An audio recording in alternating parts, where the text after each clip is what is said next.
صباح الخير. أنا بولكاسي من مدرسة فرنسية عالمية في الرياض. أنا في أسف التاسعة.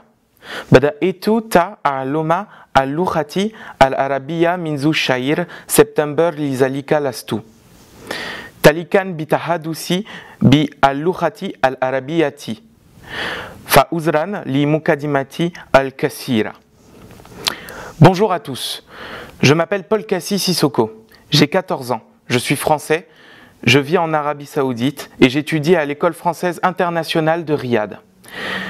J'ai choisi aujourd'hui d'exposer mon point de vue sur la solidarité parce que je fais partie de cette génération qui aura beaucoup été impactée par ce que nous vivons actuellement. Le Covid, le confinement, l'école à la maison, les aides-soignants, aider les aides-soignants. Au final, on aura beaucoup entendu parler de solidarité ces derniers temps. Et l'on peut se questionner sur sa place dans notre citoyenneté. Est-elle un devoir ou bien n'est-elle qu'un droit dont nous pouvons disposer? Pour commencer, j'aimerais revenir à la base de notre citoyenneté. Tous les hommes naissent et demeurent libres et égaux en droit. C'est l'article 1 de la Déclaration des droits de l'homme et du citoyen de 1789, le plus cité des articles. Et pour cause, on retient souvent qu'il est représentatif de notre liberté, de notre égalité, de notre fraternité et la solidarité dans tout ça. En effet, si tous naissent libres et égaux en droit, alors tous s'entraident et tous se soutiennent, tous et toutes. Sinon, l'article 1er de la base de notre système n'est même pas respecté. Donc, nous pouvons affirmer, sans trop hésiter, que oui, la solidarité est même l'une des bases du fondement de notre citoyenneté, un devoir à respecter, preuve de notre fraternité. Oui, mais dans ce cas, pourquoi autant de personnes sont encore en difficulté? Pourquoi y a-t-il encore des distinctions sociales, de la discrimination? Eh bien, je crois que se demander si la solidarité est un devoir est mal pensé. En effet, si ma voisine se fait agresser, il est de mon devoir d'agir, directement ou indirectement, mais je ne peux pas l'ignorer.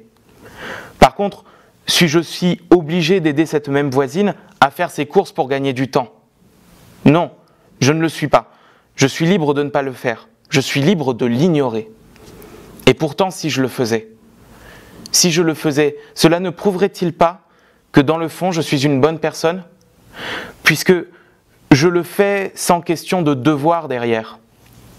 Mais dans ce cas, si nous distinguons la solidarité par devoir et la solidarité délibérée, cela signifie qu'il n'y a pas une forme de solidarité.